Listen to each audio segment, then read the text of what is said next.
नमस्कार बच्चों। देव जी का लिखा हुआ कवि जो कक्षा 10 क्षितिज से लिया गया है, मैं पढ़ाने जा रही हूँ। तो इस कविता में कवि ने प्रकृति का मानवीकरण का रूप दे करके वर्णन किया है। ठीक है, कवि अपने इस कविता के माध्यम से बसंत ऋतु को एक छोटे से शिशु का रूप दिया है। जिस तरीके से घर में एक छोटा सा शिशु आता है, बच्चा आता है, तो घर के सभी लोग उसके आसपास ही रहते हैं। कभी कोई आकर के बातें करता है, कभी कोई आकर के गालों पे थपकी दे करके उसे प्रसन्न करने का प्रयास करता है। तो इस तरीके की जो भावनाएं हैं, इस तरीके की जो प्रकृति का मानवीकरण है, वो इस कविता के माध्यम से कवि ने दर्शाया है। तो चलते हैं अपने टॉपिक पे बच्चों, आते हैं। देव जी कह रहे हैं कि डार द्रुम पलना बिछौना 9 पल्लव के, 9 पल्लव नए नए पत्ते। और डार द्रुम पलना, डार अर्थात डालियां, पेड़ों की जो डालियां हैं वो बसंत रूपी जो शिशु है उसका पालना है। और बिछौना क्या है, उसके जो पेड़ों में नए नए पत्ते निकले हैं, नरम नरम कोमल कोमल, वो उस बच्चे का, बसंत रूपी शिशु का बिछौना है। सुमन झिंगोला तन छवि भारी है। सुमन झिंगोला, सुमन अर्थात उस डालियों पे जो फूल खिले हैं वो उस शिशु का वस्त्र है, और वो भी झिंगोला, ढीले ढाले कपड़े हैं, वस्त्र हैं। और तन छवि भारी है, जो देखने में बहुत शोभायमान है, जिसका सौंदर्य बहुत ही प्रकाशमान है, अर्थात सुंदर लग रहा है। पवन झुलावे केकी कीर बतरावे देव। देव कवि कह रहे हैं कि पवन, हवा जो है उसे क्या कर रहा है, झूलने को, पालने को झुला रहा है। हवा जब बहती है तो पालना डालियां इधर उधर लहराती हैं। तो कवि कह रहे हैं कि पवन जो है वो बसंत रूपी शिशु के पालने को झुला रहा है। और केकी कीर बतरावे दे, मोर और तोते आपस में बातें कर रहे हैं। कोकिल हलावे हुलसावे कर तारी दे। कवि यहाँ पे कह रहे हैं कि कोयल जो है वो ताली बजा बजा करके बच्चे को प्रसन्न कर रहा है। जिस तरीके से घर में छोटा सा शिशु रहता है तो घर के लोग उसके गालों पे थपकियां दे करके प्रसन्न करती हैं, कभी तालियां बजा के अपनी तरफ आकर्षित करती हैं, हंसाती हैं। उसी तरीके से कोयल उस बसंत रूपी शिशु को क्या कर रहा है, प्रसन्न कर रहा है अपनी तालियां बजा बजा कर।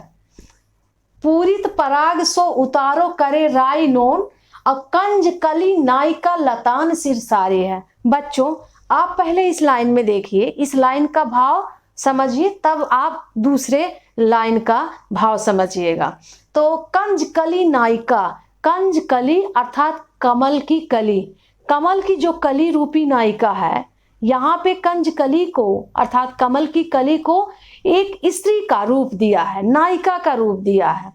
तो कमल की जो कली है, कमल की कली रूपी जो नायिका है वो लतान सिर साड़ी है, लता रूपी साड़ी, वस्त्र साड़ी पहने हुए है।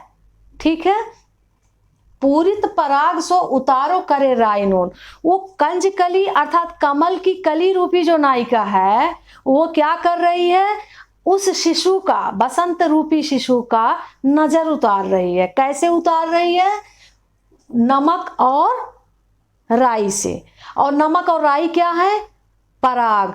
फूल में जो छोटे छोटे पराग निकलते हैं, छोटे छोटे दाने रूपी पराग रहते हैं, जब हवा बहती है तो बिखर जाते हैं।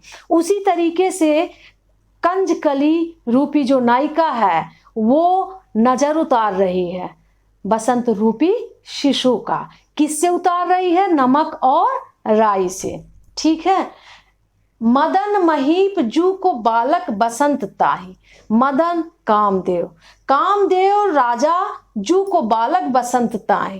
कामदेव रूपी जो राजा हैं उनका पुत्र कौन है, बसंत रूपी शिशु उनका पुत्र है। प्रातः ही जगावत गुलाब चटकारी दे। प्रातः ही, सुबह होते ही, गुलाब फूल, गुलाब का जो फूल है जब खिलता है सुबह होते ही तो थोड़ा सा चटकता है खिलते समय। तो कभी यहाँ पे कह रहे हैं कि सुबह गुलाब खिलते ही ऐसा लग रहा है जैसे गुलाब किसको जगा रहा है, बसंत रूपी शिशु को चटकारी दे करके जगा रहा है। प्रातः होते ही चटकारी दे करके गुलाब किसको जगा रहा है, बसंत रूपी शिशु को जगा रहा है।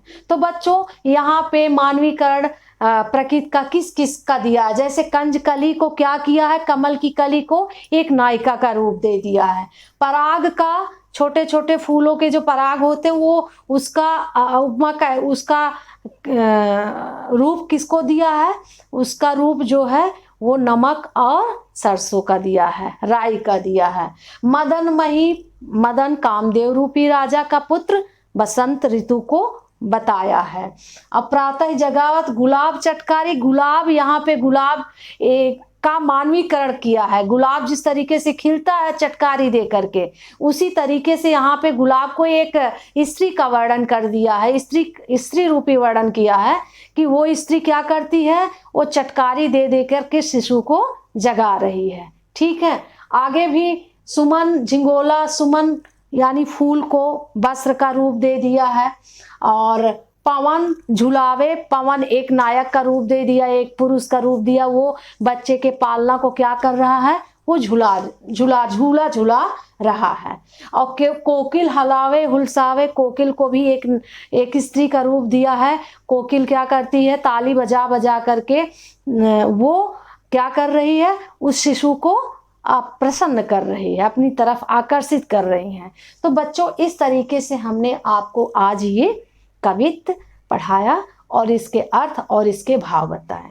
तो अगर कहीं भी कोई भी आपके मन में किसी भी शब्द के अर्थ समझ में नहीं आते हैं, भाव समझ में नहीं आ रहे हैं, तो हमारे कमेंट बॉक्स में आप ज़रूर क्वेश्चन करिएगा, मुझे अच्छा लगेगा।